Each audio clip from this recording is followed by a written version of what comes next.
C'était il y a hyper très longtemps. Ça fait même voilà, donc c'est pour près 70 ans.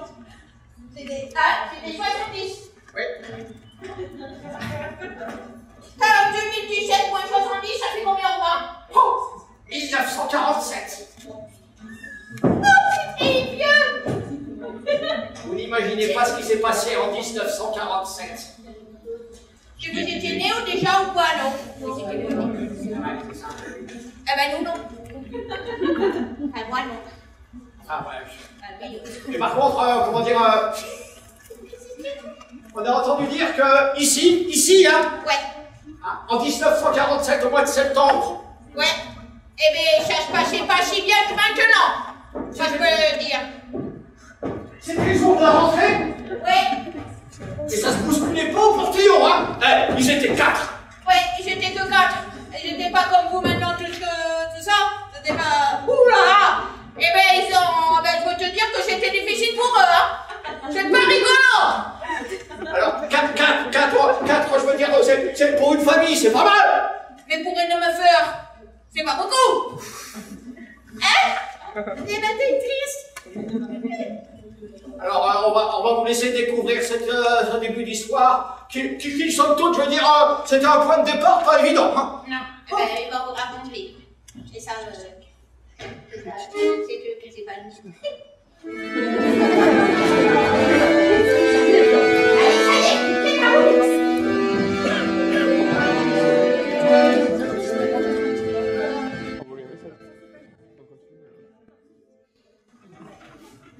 Toc toc toc.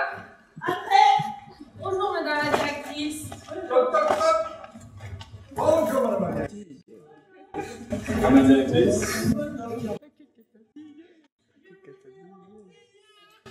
Il y a un énorme problème. Un manque d'élèves et pour faire les états à prendre. Nous avons besoin d'élèves parce que nous passons à des femmes. Niveau argent. Donc, on va faire une fête. C'est de la fête. Un commerce. Comment là? Trop cher.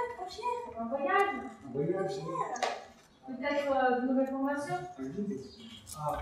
Moi, je relève des nouvelles formations. Mais quoi comme nouvelles formations? Dans la nature. Pourquoi pas, mais il faut être des formateurs. Moi je connais des personnes, je peux les contacter, je vous tiendrai au courant si vous voulez. Tu crois quoi? Je suis moi-même agriculteur, je pourrais enseigner. On va faire des portes ouvertes pour annoncer ces nouvelles formations. Comment? On va faire des portes ouvertes pour annoncer ces Ben oui, voilà. Voilà. Faire découvrir. Pour inviter les personnes de Gennevilles, par exemple. De Gennevilles, oui, bonne idée. Les anciens aussi. Ben oui.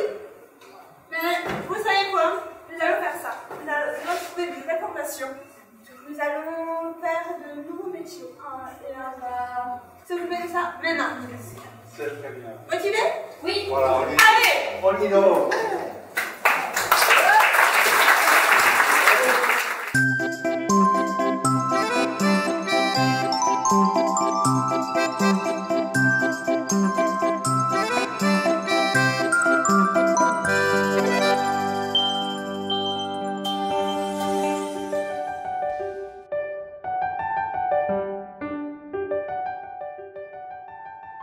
Je connais bien la maison familiale pour l'avoir fréquentée. Je la connaissais dès mon arrivée au village. Au départ, c'était donc une école ménagère que dirigeait Madame Pradel. Elle avait commencé à la diriger à Pompertusa, je pense, et puis elle est venue s'installer ici, au château de Donneville. Nous savions que Madame Pradel était intimement liée à l'histoire de la maison familiale de Donneville. Histoire qui aurait donc commencé à Pompertusat, comme le suggérait à l'instant M. Cantet. Mais nous n'avions alors peu d'éléments et de témoins de l'époque. Au secrétariat, on a pu nous fournir quelques documents essentiels, des coupures de presse et du courrier administratif des années 50. L'enquête allait donc pouvoir commencer. Étrangement, en épluchant la correspondance, on s'aperçut les lettres étaient adressées à mademoiselle Jeanne Courrèges-Dupont, directrice de la maison familiale de Pompertusat.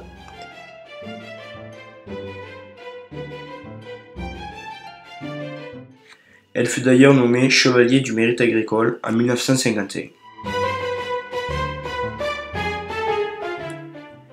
Mais rien sur Madame Pradel, qui pourtant, d'après ce qu'on nous avait dit, aurait fondé l'école.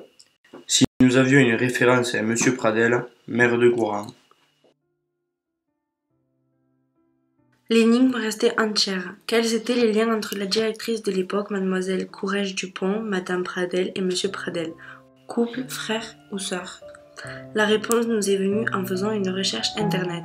Nous avons trouvé sur le site de généalogie celle de Jeanne-Marie-Élisabeth Eugénie Courrèges-Dupont, fille de Jeanne et Paul Courrèges-Dupont, et surtout épouse de Arnaud Pradel, agriculteur et maire de Gourin.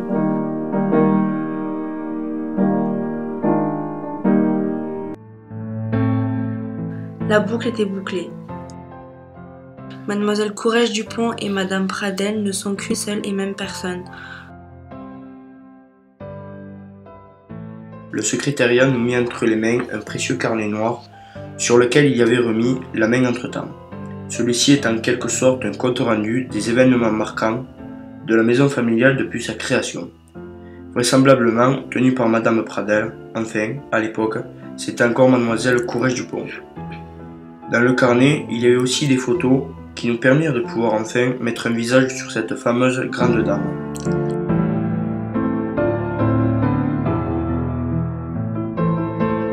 En fait, le carnet nous apprend que c'est à Pechabou que tout a commencé en 1945. C'est la fin de la guerre, les blessures commencent à peine à cicatriser, qu'il faut déjà penser à se relever et à tout reconstruire. C'est dans ce contexte que Mademoiselle Courrèges, comme elle se faisait appeler alors, décide de former d'autres jeunes femmes aux tâches ménagères et agricoles, utiles pour aider à tenir une exploitation. Elles seront en internat une semaine par mois. Néanmoins, ce n'est que 2 ans plus tard, le 28 mars 1947, que l'école obtient la reconnaissance officielle du ministère de l'Agriculture et devient une maison familiale. Pour assurer les conditions adéquates à la formation de nombre grandissant de jeunes élèves, la maison fut transférée dans un premier temps à Pompertuzat en novembre 1951, pour enfin s'établir 3 ans plus tard ici même à Donneville, dans ce château qui nous est désormais si familier, acquisition des parents de Jeanne.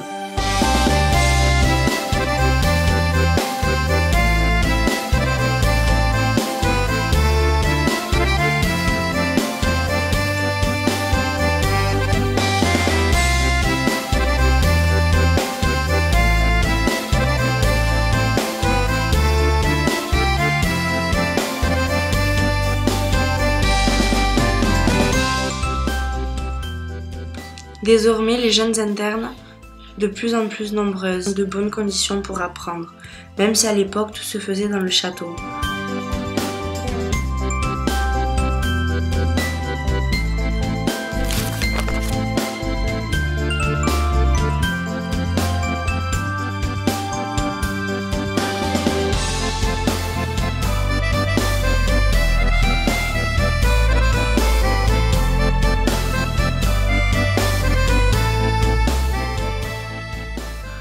La cantine était installée dans la grande salle du bas. Les dortoirs, déjà 2 étages, avaient tout le confort de l'époque.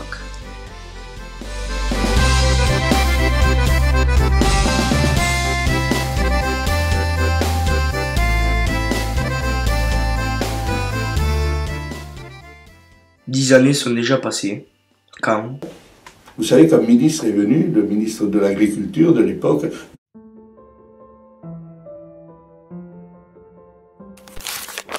Vous vous rendez compte que de lui de recevoir un ministre, c'était quelque chose d'important.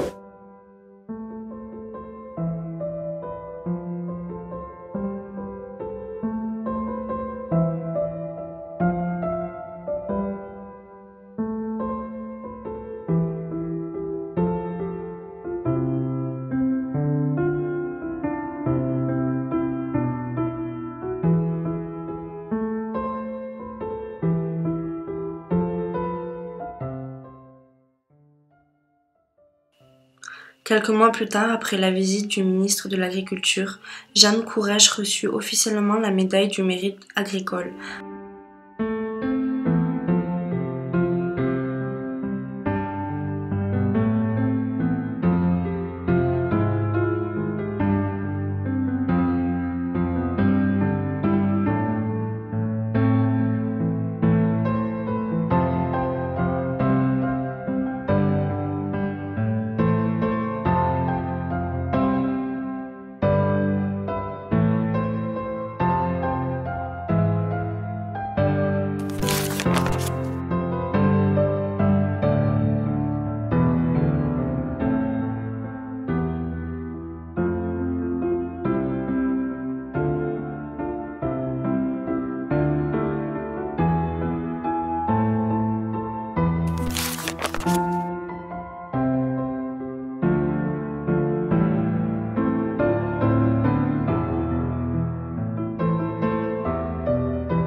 Je te le dis, c'est l'histoire. Oui. Il faut se rappeler. Parce que tout se passait pas à la campagne. Tu sais ce qui se passait à Paris? Non, le Tour Eiffel. Ah non, oui, merci. C'était les années 60. C'était après les années 60. Après, il y a les années 65 et 68. Tu sais quelqu'un, qu'est-ce qui s'est passé dans les années 60? Oui, CRS, CRS. C'était ici. Il est interdit. Il y en a qui ont suivi. Ah ben, il y en a qui ont suivi quand même, hein, je veux dire, c'est... Ah ben ici, il s'est passé un drôle de truc aussi. Hein, Ah, dans les années 60, ici? Ça fait... Oula. Ça me rappelle la photo que j'ai vue sur le journal. Dans ces années-là, pas loin d'ici, hein, pas loin, hein. Il y avait un pénitencier. Ouais. Et il y en a qui ont fait la belle. Ouais. Il y en a qui se sont barrés du pénitentiaire.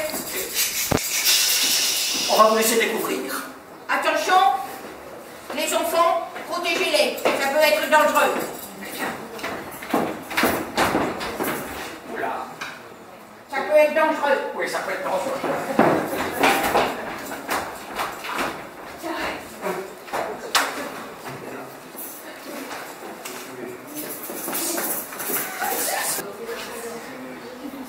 Ouais, Jimmy, j'ai assassiné quelqu'un parce que j'ai trop bu en conduisant.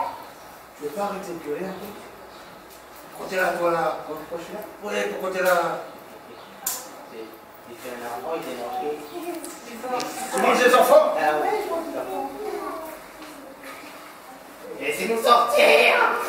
À table! Ah, Qu'est-ce qu'on mange? Soupe de légumes! Laissez-moi manger. Voilà!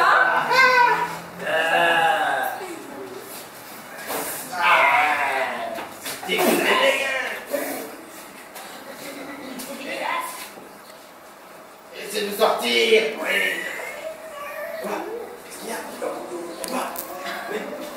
Qu'est-ce qu'il y a? Regarde. C'est le plan de la prison. Oui. Mais oui! Elle est là! C'est là! Oui. La sortie, c'est là-bas! C'est là-bas. Non! Là-bas! Mais non, la sortie, c'est là! C'est là! Mais alors, on y va ou on n'y va pas? Mais on y va! On y va, allez, on y va. Attention, faites pas de bruit, doucement. C'est mal, doucement.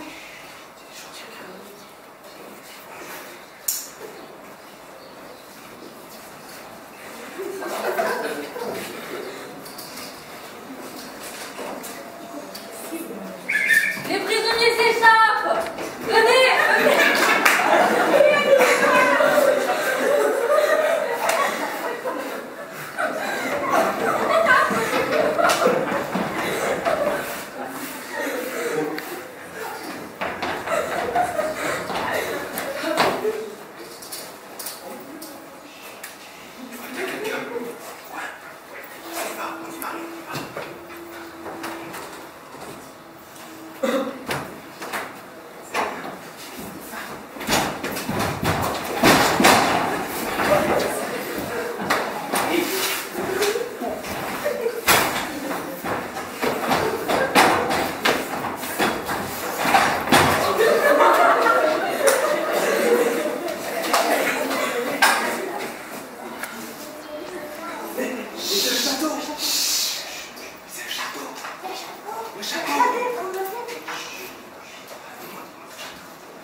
liberté. À nous la liberté. À nous la liberté. À nous la liberté. Alors les enfants.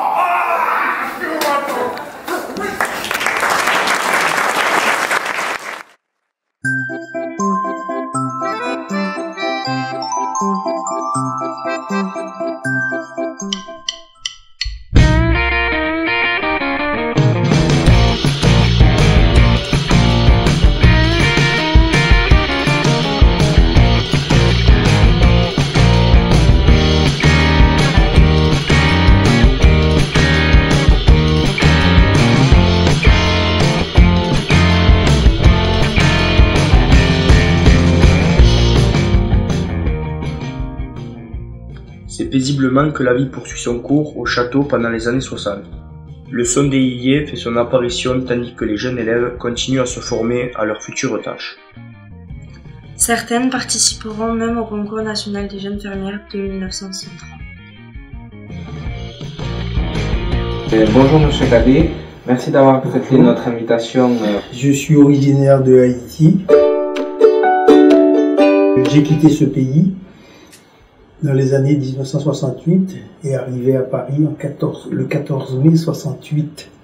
C'était pas une année facile, mais pour moi c'était une sorte de libération parce que je quittais des choses qui semblaient être où j'avais les bras et les pieds liés, et j'arrive à Paris, les gens lançaient des pavés. Je sais pas, c'était en mai 68. Bon.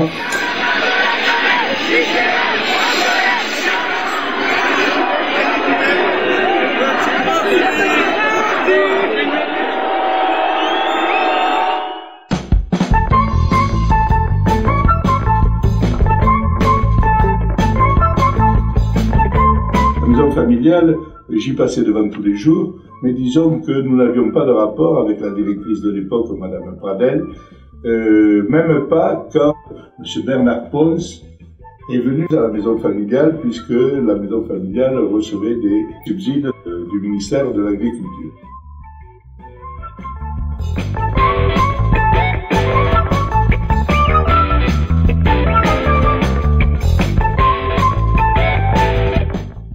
Et encore une distinction pour Madame Pradel.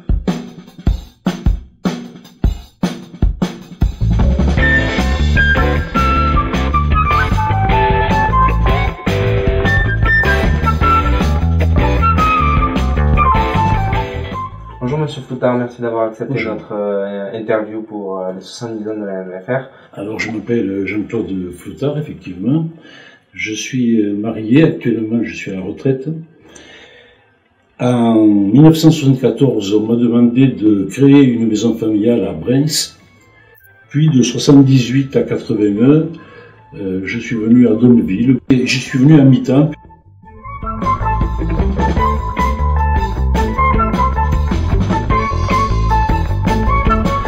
Donc j'étais à mi-temps à Brens et à mi-temps à Donneville.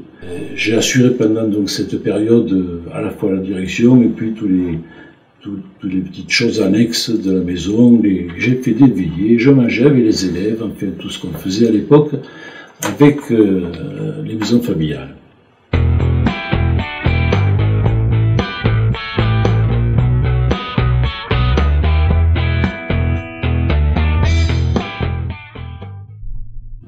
J'étais chargé de redresser une situation qui était en péril, puisqu'elle avait de grosses difficultés sur le plan économique, sur le plan pédagogique, sur le plan administratif.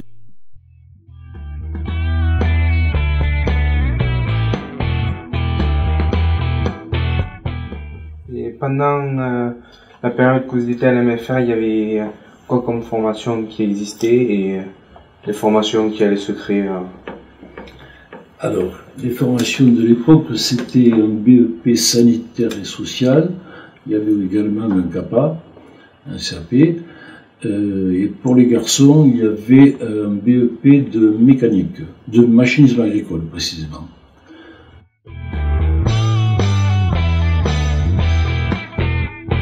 Auriez-vous des anecdotes à partager Ce qui m'a marqué le plus, c'est donc l'histoire d'un mercredi matin. Nous habitions encore à l'école primaire là. Et donc il y avait le jardin, et puis un matin matin, j'ai vu arriver des forces de police armées, des gendarmeries, fusils et pistolets à la main, en train de courir à travers le jardin, j'allais dire dévaster le jardin, ou presque, à la poursuite de deux individus relativement jeunes qui se sont échappés du côté du canal. Bon, et les gendarmes m'ont dit entre-temps rester surtout à l'abri, surtout pour les enfants. On poursuit des individus qui se sont échappés de la prison des Baumettes à Marseille. Au bout d'un moment, ils en ont rattrapé un, auquel ils ont, qui en s'échappant a perdu un tube de poudre blanche qu'on a supposé à ce moment-là, je dis bien qu'on a supposé parce que je n'ai pas su la fin de l'histoire, qu'on a supposé pouvoir être de la drogue. Mais alors on l'a retrouvé sur la route. Bon, celui-là a été pris vers les midis, mais le second s'était échappé, on le trouvait pas. Alors toutes les forces de police étaient en train de le rechercher, et ce n'est que vers 4 heures que on a su qu'il s'était réfugié dans la tourelle du château, ici à la maison familiale. Et alors là, cette tourelle est très exiguë, surtout dans la partie supérieure. Et pour le prendre, un gendarme, le plus fluet de tous, a réussi à grimper dedans, mais ça a demandé un certain temps parce que il n'arrivait pas à le tirer. Enfin bon, force est restée à la loi. Je me souviens d'une anecdote effectivement qui nous a pas mal mobilisés, toute l'équipe de Donneville et d'ailleurs. C'est avec Geneviève Deltor, qui était monitrice à cette époque-là et qui était quelqu'un d'extrêmement dynamique, que nous avons décidé de motiver nos collègues ainsi que les amis des maisons familiales de la région pour refaire la cage d'escalier du château ainsi que l'entrée, qui était dans un état de délabrement très très très avancé. Des grandes plaques de plâtre menaçaient de tomber. C'était à la fois inesthétique, voire assez dangereux, puisque les élèves y passaient régulièrement.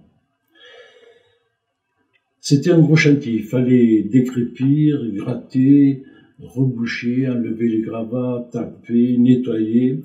Alors on a fait appel à tous les collègues avec les époux, les épouses. Il nous fallait environ une trentaine de personnes pour arriver à faire ce chantier. Donc le vendredi, on a préparé le chantier avec Geneviève, tout le matériel, les truelles, les pics, les marteaux, les échafaudages, enfin tout ce qu'il faut. On a prévu la garde des enfants, comment on allait s'organiser, parce qu'on avait dit on a fait appel à toute la famille, époux, épouses, enfants.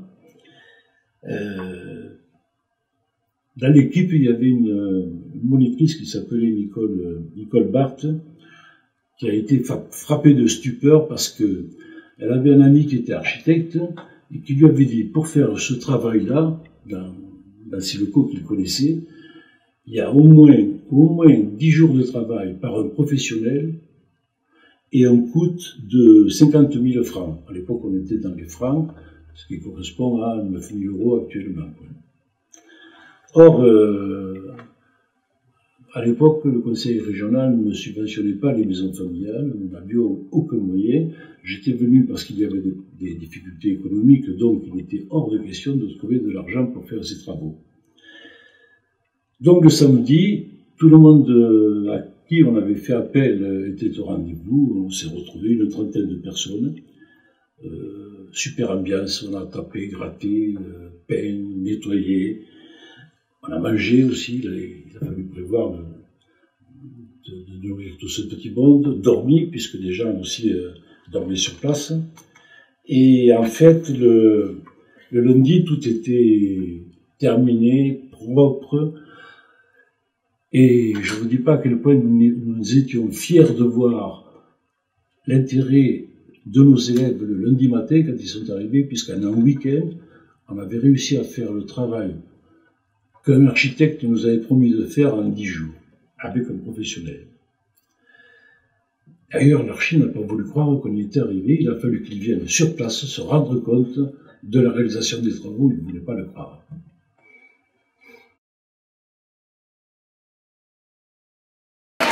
Mais c'est encore une catastrophe. Romain! Oui! Ah, t'as une aide? Ah ben, Allez, venez! tu sais qu'on a failli se la recevoir sur la figure encore, hein? Tu sais, Non, il y a besoin de... c'est tombé de la tourelle, assez pieds comme ça. Tu sais qu'il y a personne qui... Elle a encore perdu une écaille. Et bientôt, on va voir qu'on arrête, hein. Je veux dire, oh là là. Hein? Il y a du boulot ici, hein. Tu vois, hein? Tu peux revenir? Attends, je t'en toi, je vais faire la poussière. Tu m'as dit quand c'est fait? J'ai bossé là. Ah, là, tu peux dire. C'est pour les gouttes de pluie. C'est ça. Tu vois, il y a des... Ça tombe, ça tombe. Oh là là. Oh, punaise, c'est... Alors là, je ne fais pas ça tous les jours, hein. C'est une catastrophe. Bonjour, déjà, le bureau de faire ça, allez, ils reviennent, ils arrivent. Je ne sais pas comment ils vont faire, moi, parce que franchement, parce que c'est bien beau de faire une école comme ça, je veux dire, mais faut l'entretenir. Vous êtes d'accord, monsieur? Vous avez l'air d'être d'accord. Et le directeur de l'époque, Alors, il avait une poche vide, alors, je veux dire. alors c'est... Hein? Ah oui, moi je suis là, des yeux. On pourrait imaginer une petite collecte, peut-être à la fin, pour les aider un peu. Ah ouais? Écoute, on va voir qu'est-ce qui se passe. Ah ouais? Et après on vous demande le fric. Allez. Préparez-vous. Ah mais c'était Paris sur les années 90, ça je ne sais pas. Oh là. Bonjour monsieur. Madame la directrice. Voici notre préau. Alors voilà. Vous les éclats. Oui, Ça va coûter bonbon. je sais, mais est-ce que vous nous donnez une ordre d'idée parce qu'on n'a pas forcément les moyens, donc on va pouvoir... Le budget. Oui. Le budget. Oui. Le budget. Excusez-moi. Eh bien, c'est 3 ans de salaire. Mais de gros salaires. Ça me donne toujours pas, enfin ça me dit toujours pas combien je devrais mettre pour faire ce Regardez les murs. Ils sont bondés. Hein, ils sont bondés. Oui, je sais. Ils sont pas au nord. Ça va, ils s'écoutent pas non plus. Voilà. Alors, il faudrait que vous avisiez le bureau, n'est-ce pas, pour leur informer du budget. Ça va coûter J'ai bonbon. discuté avec mes collègues et leur demander si on ne peut pas nous aider à financer pour faire les mettre en norme pour les élèves d'ici. Voilà, faut trouver Vous les êtes au courant. Très bien. Là, on pourra effectivement reparler du chantier. D'accord, je vais faire une réunion demain. C'est parfait. Oui, je sais, ça ne coûte pas non plus. Il n'y a personne qui en se mort.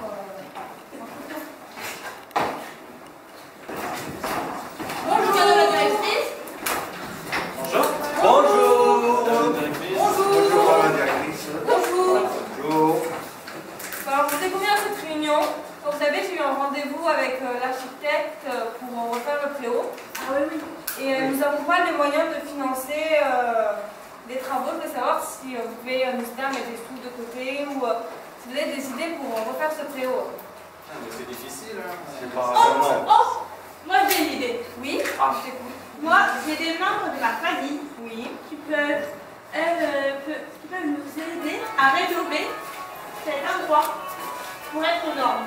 Bah oui, c'est Non, mais il faut faire de la maçonnerie. J'ai des amis qui sont maçons, Ah. je pourrais faire appel à eux. Moi aussi, j'ai de la famille aussi. Je pourrais les appeler, leur demander. C'est moi, là. Mais il nous faudrait plein pour la restauration. Non, moi, je cuisine des très bons plats haïtiens. C'est ma spécialité. Mais on peut dire à samedi, vous faites le plat et nous, on bricole. Et nous, on aime ça, les membres de nos familles. Et là, ils sont contents. On va manger à samedi.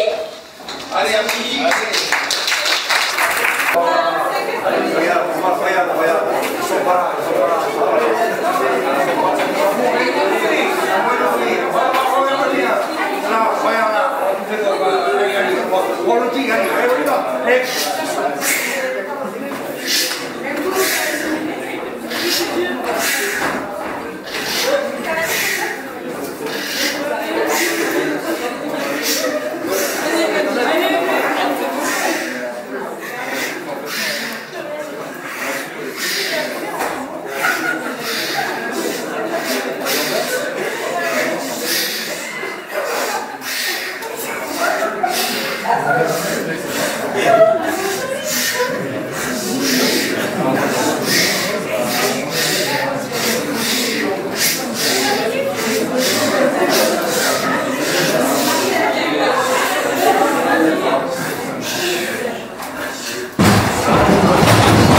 Monsieur Abran, merci d'avoir accepté notre invitation.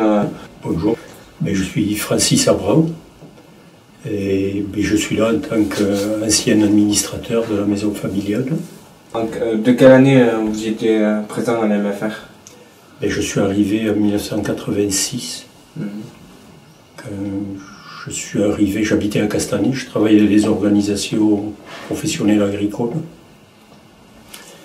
Et le président de l'époque était un jeune agriculteur que je connaissais et qui m'a dit viens voir, on a besoin d'un coup de main, il nous faut quelques bénévoles, voilà.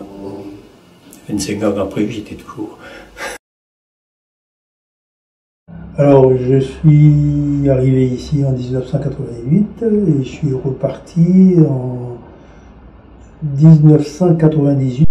La MFR, quand je suis arrivé ici, ça me changeait beaucoup parce que j'abandonnais une maison très très riche d'Arlin, avec beaucoup de possibilités, avec beaucoup d'élèves, et là j'arrivais avec très peu d'élèves et pas beaucoup de moyens. Alors je m'appelle Laetitia, je suis ancienne élève de la MFR de 1989 à 1993. Je suis maintenant au conseil d'administration. J'ai ma fille aussi qui est passée à la MFR. En Donneville, je suis arrivé en 96 et je suis parti en 2005. J'ai ma retraite en 2005. Dans la fonction directeur? De directeur, oui. À l'époque, il y avait, quand je suis arrivé, il y avait 75 élèves. En 96, quand je suis parti, il y en avait 181. Il y a eu quand même une progression importante, hein, avec une progression dans toutes les classes.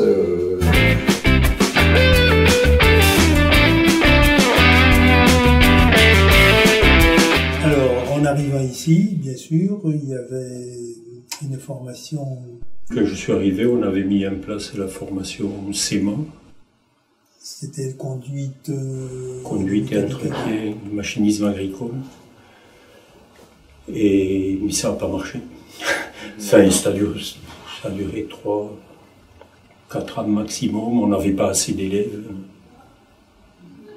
Petite anecdote entre parenthèses. À cette occasion, on avait embauché M. Sajous. Oui. Et quand la formation a été fermée, on l'a licencié.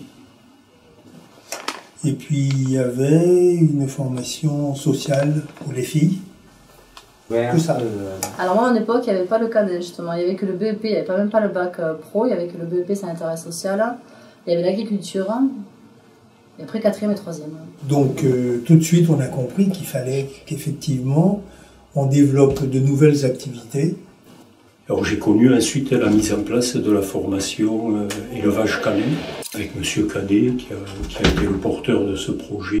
Et c'est ainsi que j'ai décidé de suivre le bac pro, de l'ouvrir et de prendre la responsabilité de la filière canine.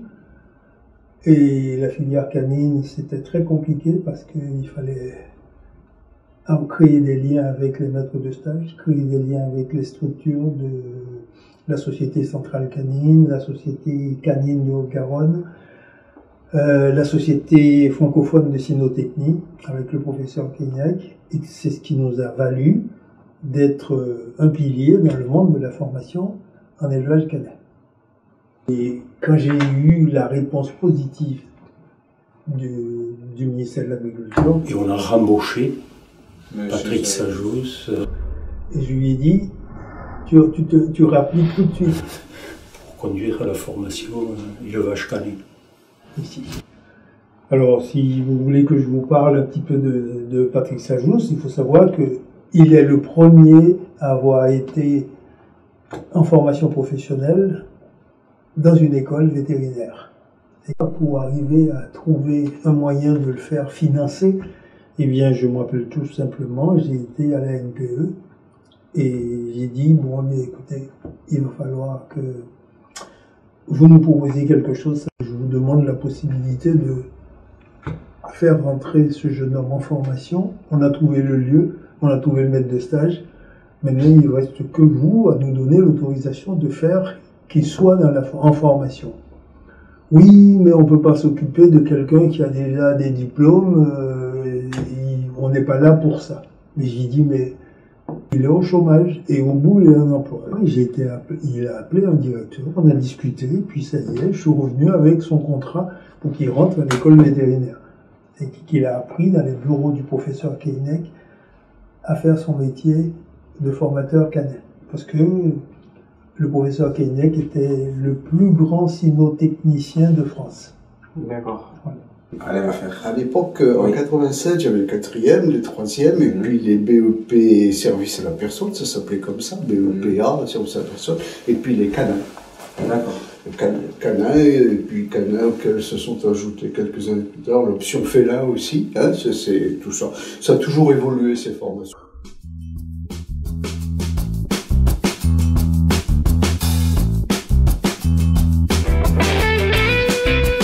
J'ai acheté ce bâtiment qui est ici, qui appartenait à la commune en 97, et puis on l'a rénové. Puis on a rénové aussi le château, les cuisines, le réfectoire, les salles annexes, c'était des hangars de l'autre côté. Hein.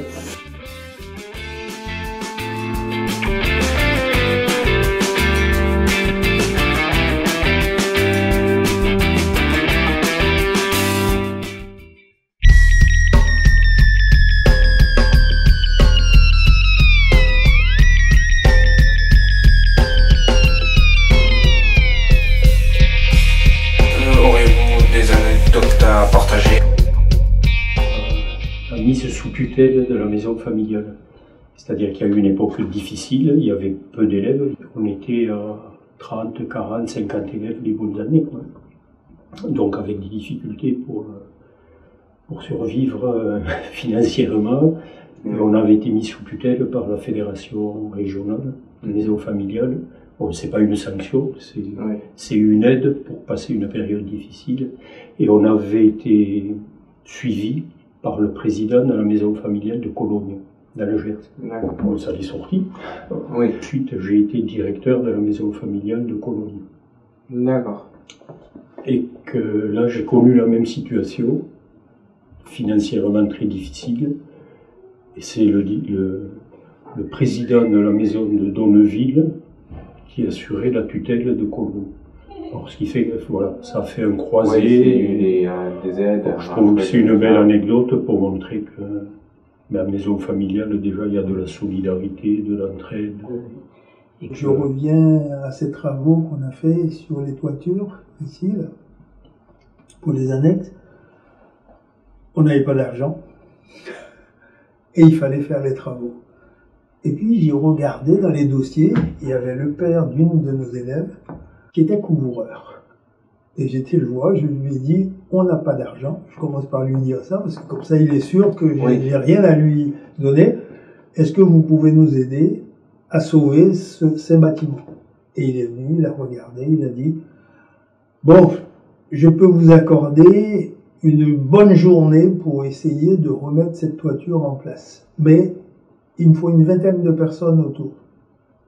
Parce que on n'a pas de moyens, on n'a pas le temps de monter des échafaudages.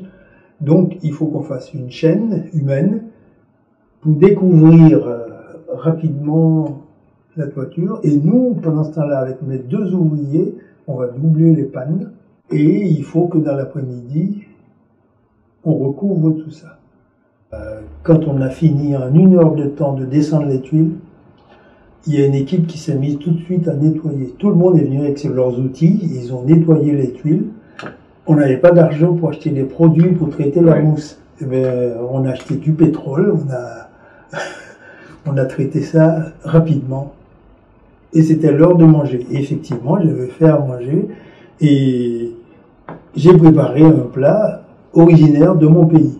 Du riz aux champignons noirs d'Haïti. Et puis, je me rappelle toujours quelqu'un qui à la fin du repas dit « Si c'est toujours aussi bon comme ça, on est prêt à revenir tous les samedis. » Voilà, donc c'était sympa comme récompense. Et ça a donné du cœur à l'ouvrage, puisque à 17h, on avait remis toutes les tuiles en place et le chantier était terminé. Voilà. Une autre anecdote, c'est dans les années 80 également, la finale du championnat de rugby à 13 qui a été joué à Castanet entre toutes les maisons familiales de la région Midi-Pyrénées. Et c'est Donneville qui a gagné.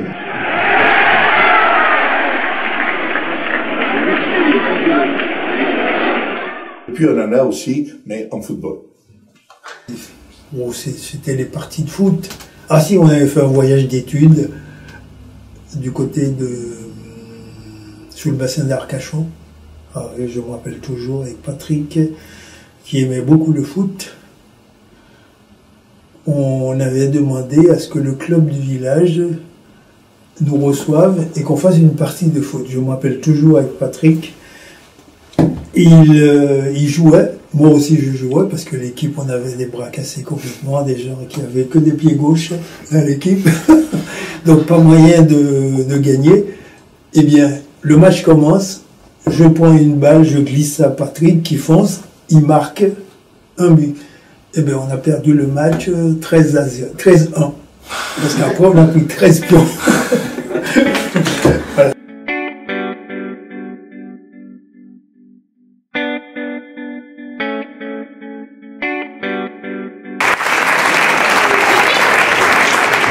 Ce n'est qu'un début. Fais la vache. Alors, eh bien,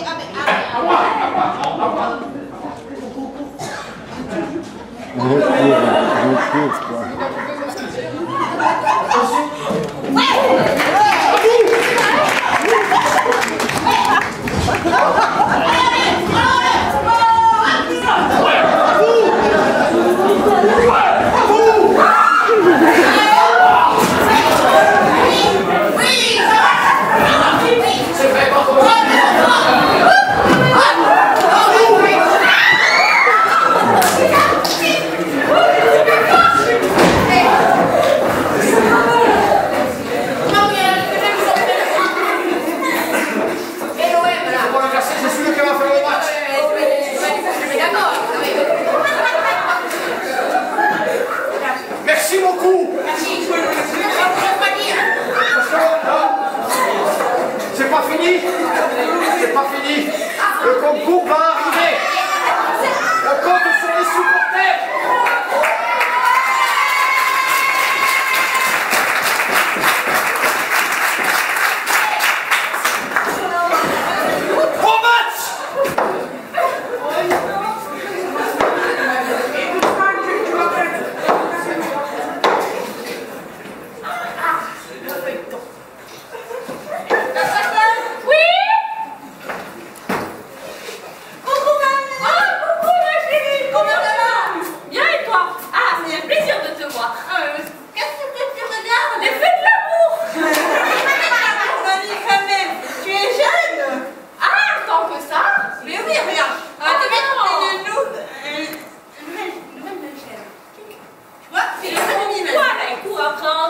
Au match.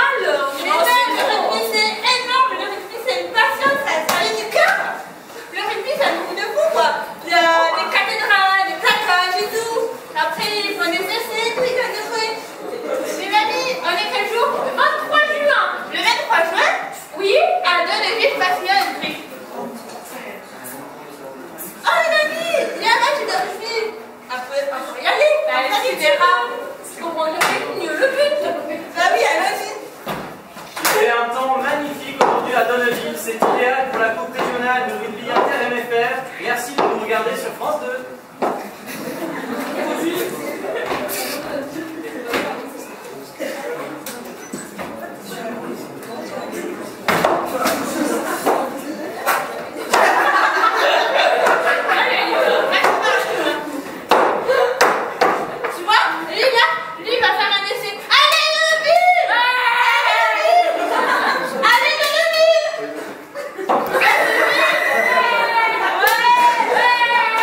allez,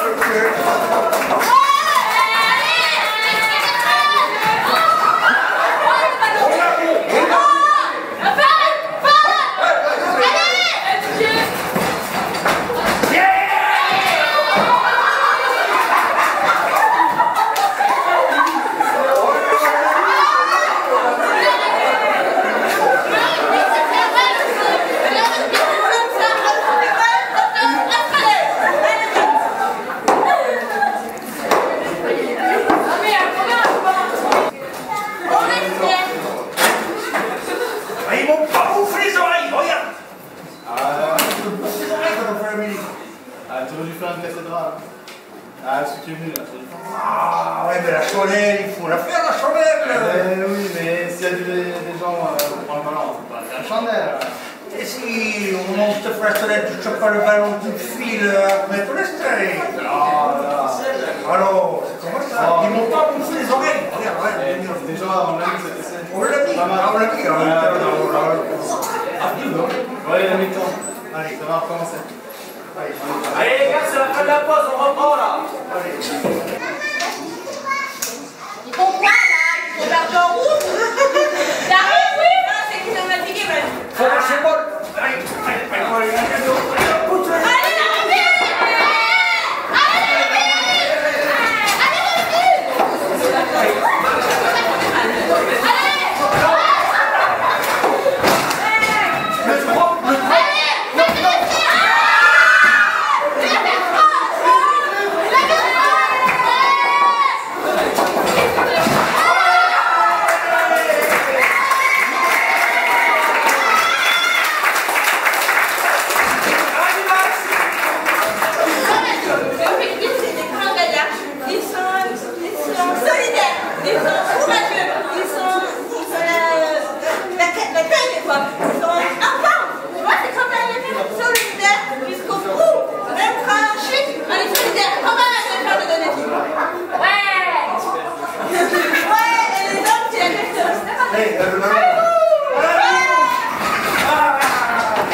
Je suis Arnaud Blé, je suis un ancien élève de Donneville dans la formation Canin que j'ai fait de 2000 à 2002. Donc maintenant ça remonte à presque 15 ans.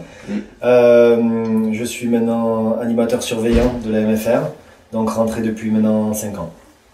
D'accord. Quand j'étais élève sur Donneville, c'était suite à une seconde générale. Je suis rentré ici parce que la filière me plaisait, sur la promotion Canin. Et puis en fait, j'ai toujours gardé un lien très très étroit avec la MFR, même quand j'ai commencé à trouver un boulot plus tard dans la sécurité. Je continuais à venir aider la maison familiale par rapport au salon des métiers que je gardais en sécurité. Et puis je continuais à venir voir les formateurs, je continuais à venir voir monsieur le directeur, qui est maintenant, mon directeur était monsieur Duquesnoy, donc qui est maintenant le maire de Donneville. Et ce qui a fait que j'ai continué à prendre des nouvelles en permanence. Le jour où ils ont eu besoin de moi, en fait, je suis rentré en tant qu'animateur surveillant. J'ai remplacé un animateur surveillant qui était le mien à l'époque, en fait, donc qui avait fait plus de 10 ans ici.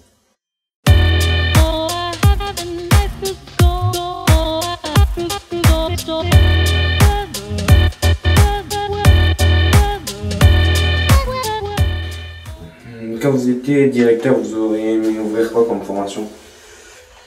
À l'époque, ça s'est ouvert 2 ans plus tard. J'avais beaucoup travaillé sur le dossier vente à l'animalerie, je crois. Beaucoup travaillé sur ce dossier. On a mis un peu de temps. Et puis je crois qu'il s'est ouvert en 2006 ou 2007, quelque chose comme ça.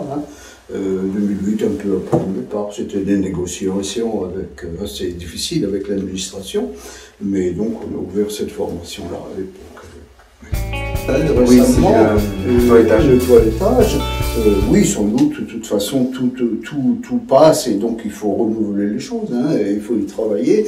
Après, il faut voir un peu quelles sont les orientations qui peuvent déboucher sur une insertion professionnelle aussi, voir un peu les pistes qui se dégagent.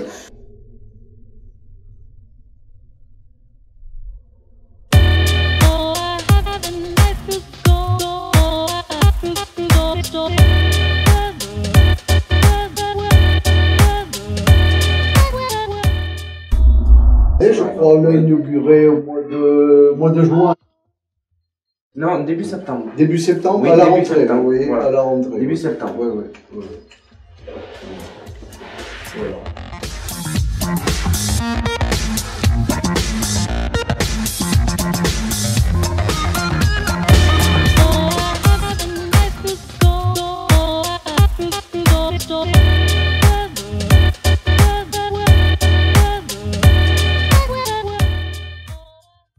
tant qu'animateur, écoute, chaque année on a des sessions différentes, des jeunes différents, et en fait c'est voilà, c'est un renouveau chaque année. En fait, on repart à zéro. C'est ce qui permet de pas s'ennuyer en fait dans ce métier. J'aime beaucoup ce que je fais. Je continuerai à leur donner des consignes, à leur donner des règles, à faire en sorte qu'ils s'en sortent eux dans leur vie future. Donc voilà, c'est mon rôle de faire en sorte qu'ils s'en sortent. Il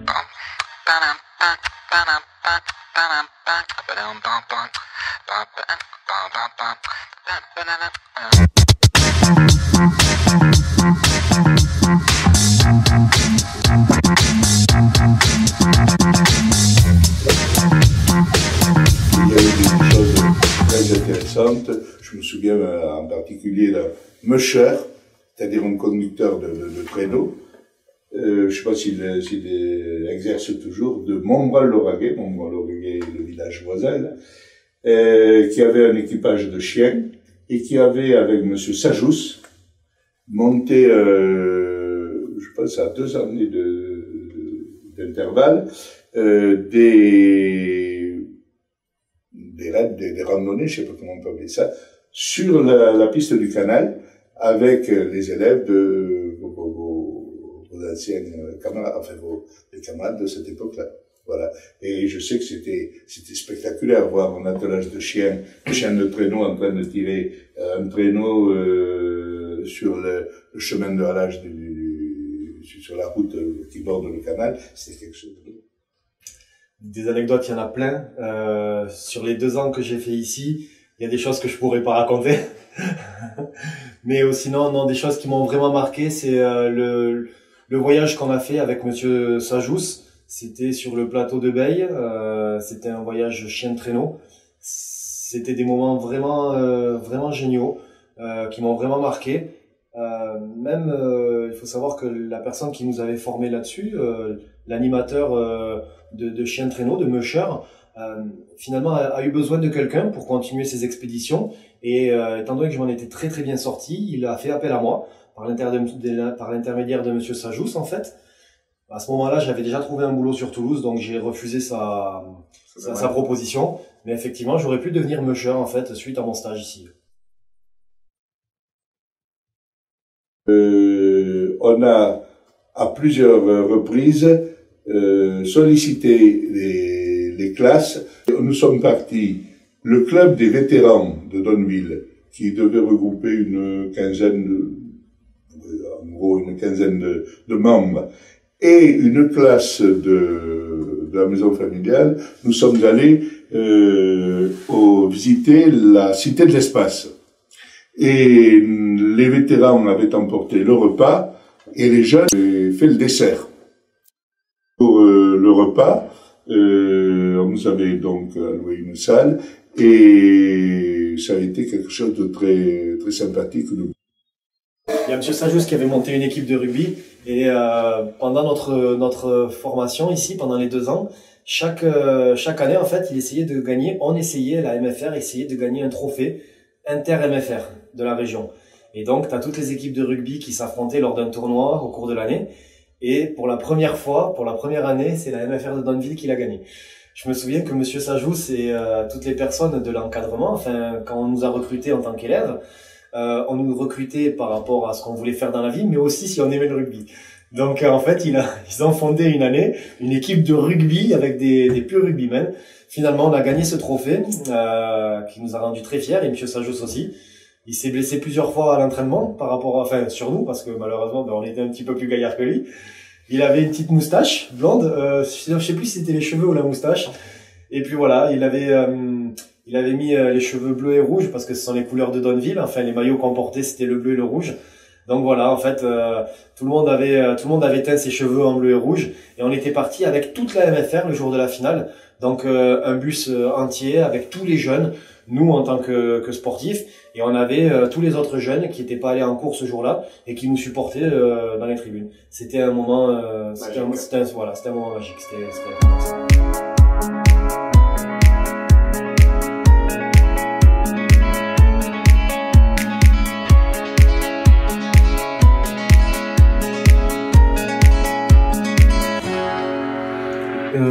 Quels conseils pourriez-vous transmettre aux générations futures qui vous écoutent? D'abord, le premier conseil que je leur donnerai, c'est de se former tout au long de la vie. Aussi l'engagement, le sérieux, la ponctualité, et d'avoir de l'ambition.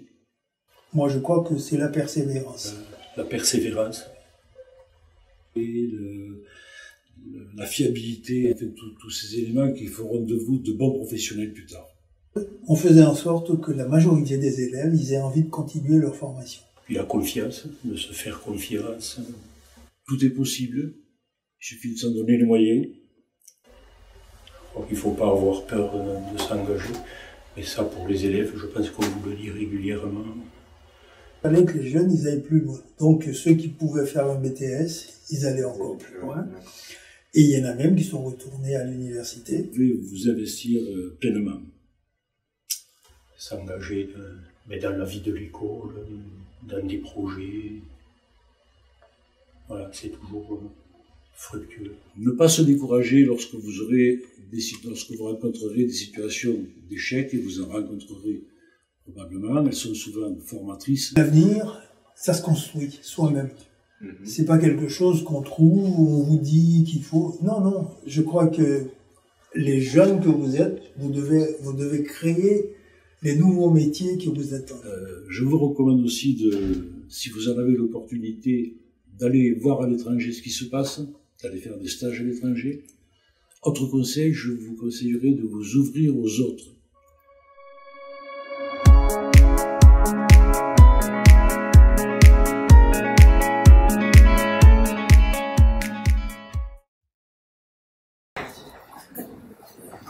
Normal, on va dégager, c'est ça. Oui. C'est bon, ça va. Bon, qu'est-ce que tu fais là? Bah, il faut innover maintenant. Bah oui, il faut innover. Il faut ouvrir aux autres. Voilà, il faut s'investir. Voilà, je me suis lancé dans la course d'escargot. La course d'escargot. Ouais, des calcomanies, là, pour les petits. Ah ouais. Bon, ça va vite, hein. Ça va. Je vais faire bien. Ça fait longtemps, ça fait 2 mois, ça fait pas plus. Alors, vous donnez quoi la dernière? Là, maintenant, on a donné qui? Vous donnez quoi? Eh ben, je disais que j'avais innové. T'avais innové? Ah oui, j'ai innové dans l'élevage d'escargots de course. Mais non! C'est énorme! Regarde, j'ai plein sur les copies des calcomanies. Ah, waouh! Je connais pas, moi j'ai vu que le petit escargot là, rose, vert, marron. Ils font tout lentement. Oui, mais ça va vite. Allez, on va parler de notre vie dans ma cabane. C'est une cabane dans un arbre qui vole, en fait. Un arbre qui vole? Ouais. Allez, on va voir un arbre qui vole. Et voilà, on prend l'ascenseur. Allez.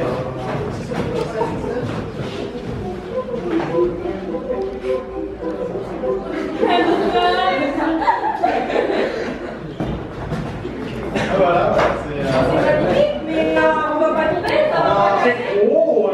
Tout est dans l'illusion. Oh là, tout est dans l'illusion. Ah oui? Et c'est quoi? C'est énorme, Ça casse pas? On va casser ta cabane, hein? Non. Et tu vois la table là? Oui.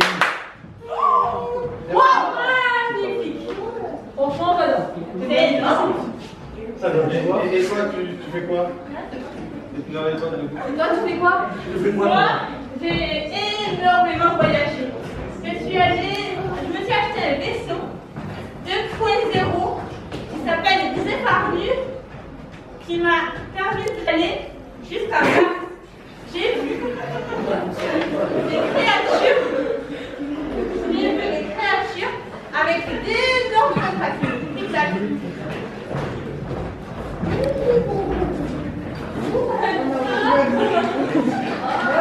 Et ensuite, des belles personnes, je me suis ouvert aux autres. J'ai vu Fanny et Laporia qui étaient à la même faire avec nous. C'était des photos énormes. Après, je suis allée sur Vénus. Là, j'ai découvert des métiers extraordinaires. J'ai découvert de cailloux, des cailloux multicolores, des cailloux de compétition, quoi. Après, je suis allée sur Saturne et j'ai vu une loupe. Elle est extraordinaire. Quand elle se mettait dedans, transforme un maillot nu ou autre, on se transformait comme dans l'eau. On y allait et on devenait transparent. Clic-clac.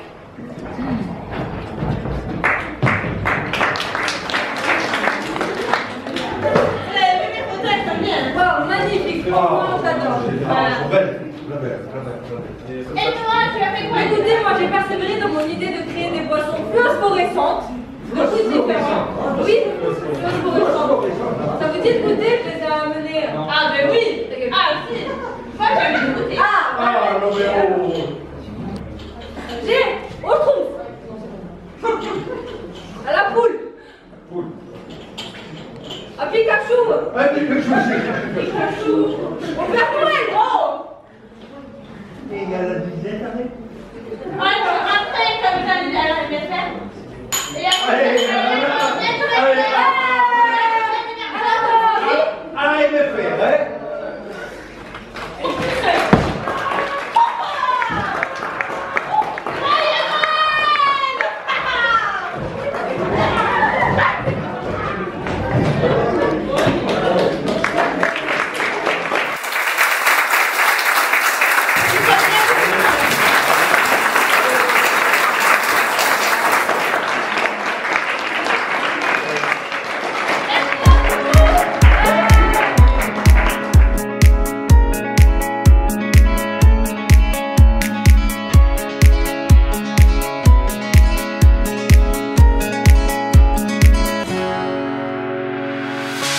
The sun lays so brightly up in the summer sky. I shouted at the mountains, watch me shine and fly. But then cracked the thunder and the heavens cried, our world torn asunder. Her heart said goodbye. Now I'm standing in our ashes, feeling the sunshine once again. I move to the horizon, feeling the sunshine once again. Feeling the sunshine once again. Feeling the sunshine once again.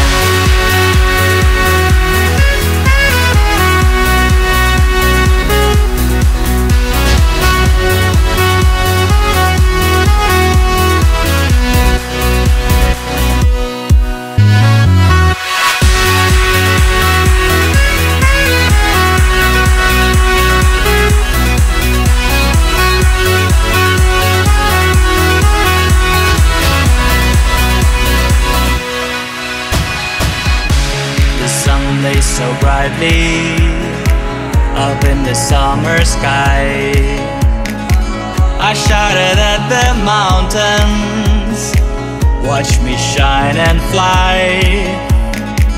But then cracked the thunder and the heavens cried,